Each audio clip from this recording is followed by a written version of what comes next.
Halo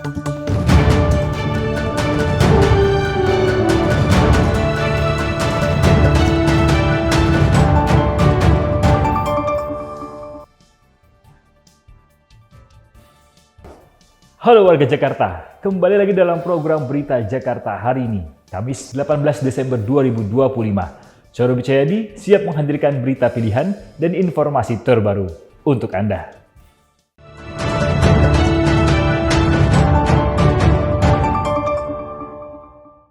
Warga Jakarta, sebelum kita ke berita utama Berita Jakarta hari ini, dari meja redaksi telah kami siapkan 3 berita pilihan dari website beritajakarta.id berikut ini. Revitalisasi kawasan Kota Tua akan berjalan seiring pembangunan stasiun MRT yang ditargetkan selesai pada tahun 2029. Dengan proyeksi 2,5 juta orang beraktivitas setiap hari, penataan integrasi transportasi massal dan ruang publik menjadi prioritas utama. Pemprov DKI berkomitmen menjadikan kawasan bersejarah ini sebagai simpul aktivitas yang nyaman, aman, dan teratur bagi seluruh warga. Pemprov DKI Jakarta mengirimkan 15 unit toilet portable ke lokasi bencana alam di Aceh Tamiang, Sumatera Utara. Bantuan ini bertujuan untuk menyediakan sanitasi layak bagi pengungsi dan relawan guna mencegah risiko penyakit di tengah kondisi darurat. Diharapkan bantuan sebagai aksi solidaritas ini bisa membantu pemulihan masyarakat terdampak bencana. Dinas Perhubungan DKI Jakarta menyiapkan 7 terminal untuk melayani pergerakan warga selama libur Natal dan Tahun Baru. Terminal tersebut yakni Terminal Terpadu Pulau Gebang, Terminal Kampung Rambutan, Terminal Kalideres, dan Terminal Tanjung Priuk.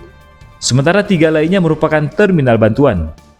Selain mendirikan posko terpadu, petugas Dinas Perhubungan juga memeriksa kelaikan bus dan awak bus sebelum pemberangkatan untuk menjamin keselamatan perjalanan penumpang hingga tujuan. Untuk informasi selengkapnya, warga Jakarta bisa langsung kunjungi website beritajakarta.id, website berita resmi pemerintah Provinsi DKI Jakarta.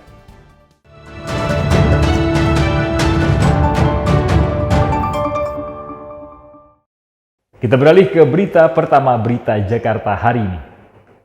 Sejarah baru tercipta di lingkungan pemerintah Provinsi DKI Jakarta. Gubernur DKI Jakarta Pramono Anung resmi melantik 11 pejabat pimpinan tinggi Pratama, termasuk sosok wali kota perempuan pertama setelah 17 tahun. Gubernur DKI Jakarta Pramono Anung memimpin langsung pengambilan sumpah jabatan 11 pejabat baru di Balai Agung, Balai Kota Jakarta. Dari 11 pejabat terpilih, komposisi gender menjadi sorotan utama dengan hadirnya 5 pejabat perempuan di posisi strategis, termasuk jabatan Wali Kota Kota Administrasi Jakarta Barat. Dari 11 yang dilantik, 6 laki, 5 perempuan. Di antara yang dilantik ada 1 Wali Kota perempuan untuk Jakarta Barat. Ini adalah Wali Kota setelah 17 tahun. Setelah Prof. Silvi pada waktu itu dilantik tanggal 1 April tahun 2008. Iin Mutmainah resmi menjadi wali kota perempuan pertama sejak Silviana Murni menjabat pada tahun 2008 silam.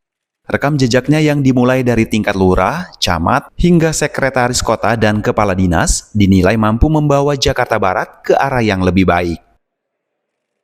Selain jabatan wali kota, Pramono juga menunjuk Premi Lasari sebagai Kepala Badan Kepegawaian Daerah atau BKD, posisi yang selama ini didominasi oleh figur laki-laki. Pramono berharap kehadiran pemimpin perempuan di posisi strategis dapat mengubah wajah birokrasi Jakarta menjadi lebih humanis, fleksibel, dan tidak berbelit-belit dalam melayani masyarakat. Tim Berita Jakarta melaporkan. Kita beralih ke berita selanjutnya.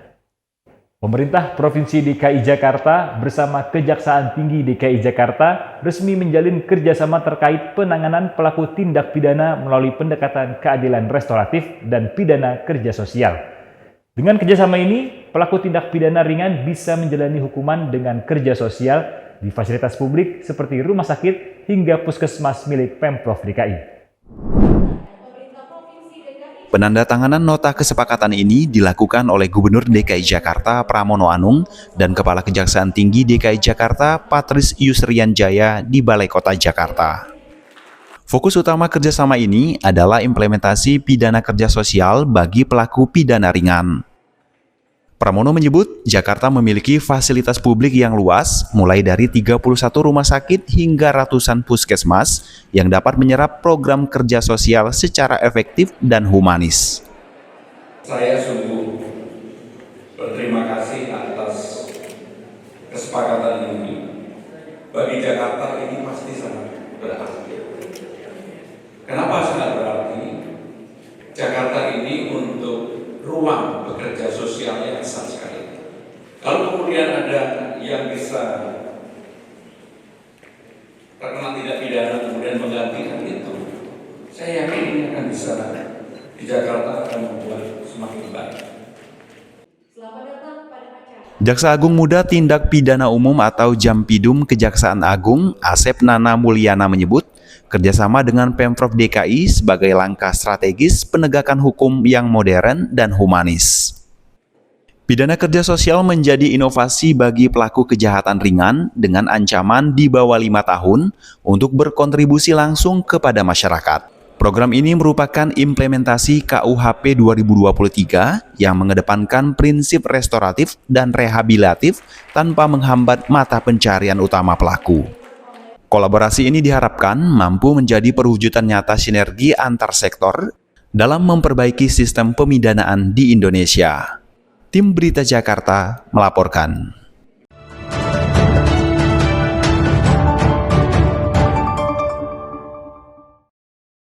Kita ke segmen Info Jakarta.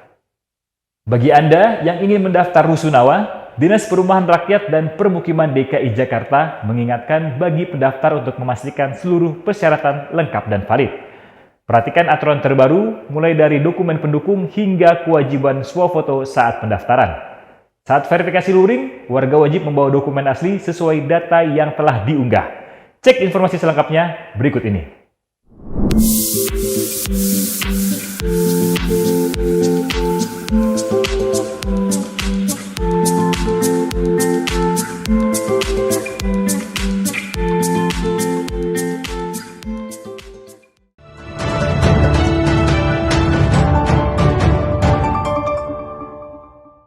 Kita beralih ke informasi cuaca.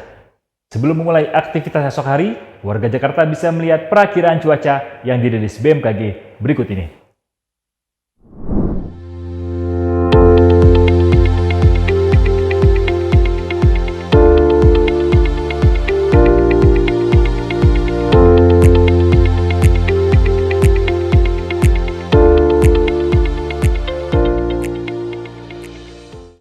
Masyarakat diimbau tetap waspada terhadap perubahan cuaca. Demikian program Berita Jakarta hari ini. Coro Bicayadi dan seluruh tim redaksi yang bertugas undur diri. Menyongsong 5 abad Jakarta, jati diri Indonesia, megapolitan dunia. Sampai jumpa.